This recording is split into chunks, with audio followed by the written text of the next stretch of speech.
നേരെ ആ ഓക്സിജൻ്റെ ഭാഗത്തേക്ക് ഇടും.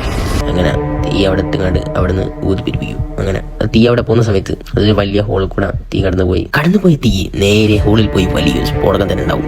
ആ സ്ഫോടകത്തിൽ ആ മൊത്തം ബിൽഡിങ്ങും പൊട്ടിത്തെറിക്കും. ആ പൊട്ടിത്തെറിക്കുന്നെങ്കിൽ റെഡ് ബുള്ളിന് അത്യാവശ്യം ഡാമേജ് ആയിട്ടുണ്ടാവും. അങ്ങനെ വില്ലൻ എന്ത് ചെയ്യും, അത് കണ്ട് ഇറങ്ങിക്കൊണ്ട് വരും. ഇറങ്ങി വന്നിട്ട് എല്ലാം നശിച്ച് പണ്ടാറടങ്ങി കിടക്കുക. അങ്ങനെ വില്ലൻ ആൾക്കാരങ്ങനെ തെരിയുന്നുണ്ട്. അങ്ങനെ വില്ലൻ ഇങ്ങനെ തെരഞ്ഞു നടന്നു കൊടുക്കുകയാണ്. നടന്നിങ്ങാണ്ട് പോകുന്ന സമയത്ത് സാധനം കാണും, നന്നായി പൊട്ടിക്കിടക്കുക. അപ്പോൾ റെഡ് ബുൾ രക്ഷപ്പെട്ടിരിക്കും. പെട്ടെന്ന് റെഡ് ബുൾ വന്ന് കണ്ട് വില്ലനെ തയ്ക്കും. അങ്ങനെ അവിടെ പിന്നെ നല്ലൊരു 1.5 ഫൈറ്റ് നടന്നു കൊടുക്കുകയാണ്.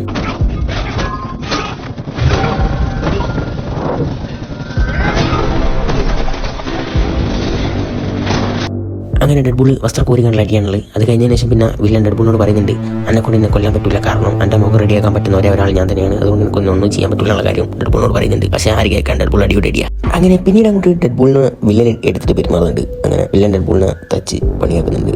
അങ്ങനെ